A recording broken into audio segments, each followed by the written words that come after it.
Good morning. मैं pastor वकार शलीम David एक मरतबा फिर आपकी खिदमत में। हमारे मुआशरे में गुस्सा और नफरत बढ़ती जा रही है, जबकि कलाम हमें सिखाता है कि भाईचारे में और मोहब्बत में बड़ी बरकतें हैं।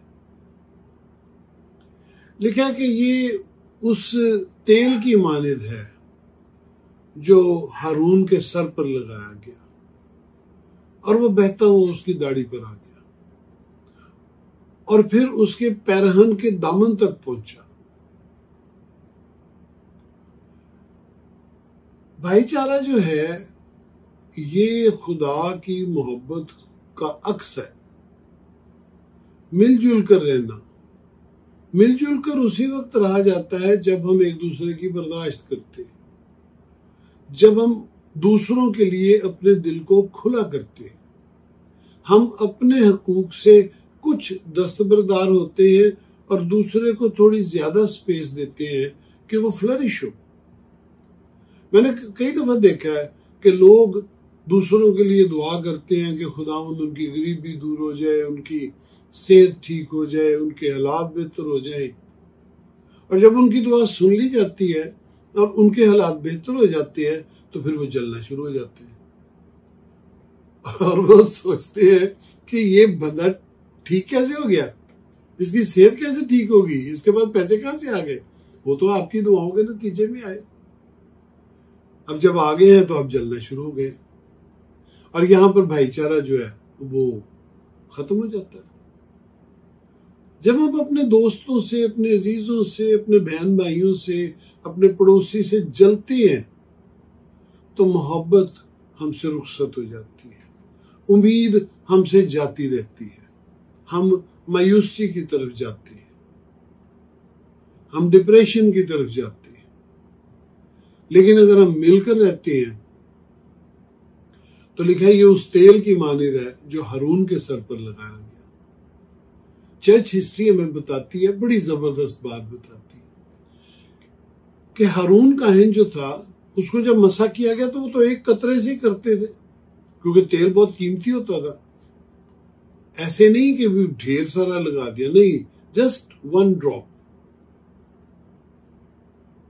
लेकिन वो कहते हैं कि जब रेगिस्तान में, बियाबान में वो सफर कर रहे थे तो जो हारून काहिन का लिबास था उसके किनारों से तेल टपकता था, लेकिन कपड़े में तेल नहीं लगा होता था। हाउ ग्लोरियस, ये कैसा जलाली बात है। आपने एक शर्ट पहनी है, उसके नीचे किनारे हैं और उन किनारों से तेल टपकता है, और बनी इसराइली जब किसी से पूछने की जरूरत नहीं थी कि सरदार काहिन किधर गया, वो तेल के निशान देख के समझ लेते थे कि सरदार काहिन किधर गया।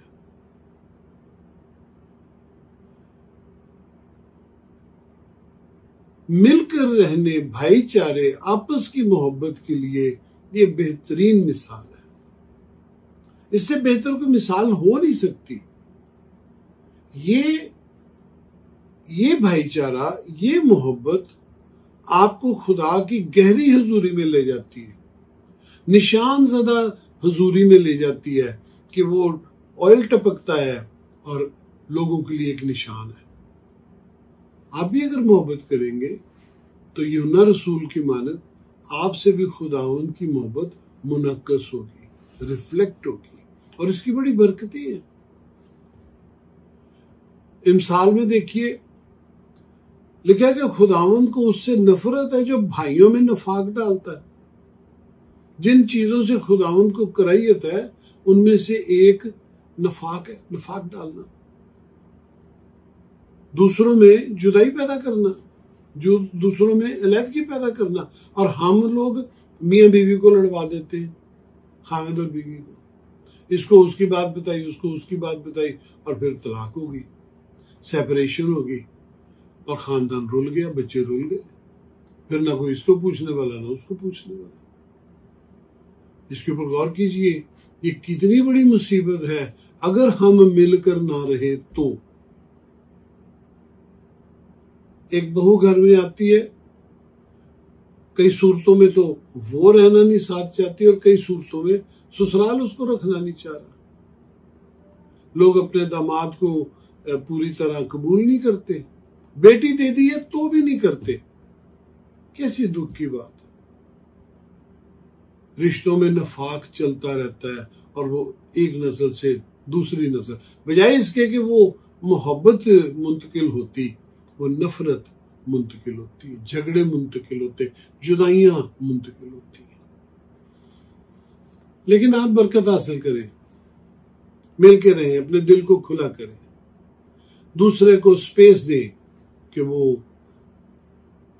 तरक्की कर सके, वो अपने आप को बेहतर कर सके। माफ कीजिए, मोहब्बत कीजिए और बरकतें समेटिए जैसे हारून काहिन को मिली। खुदावंद आप सबको बरकत बख्शे, जीते रहे।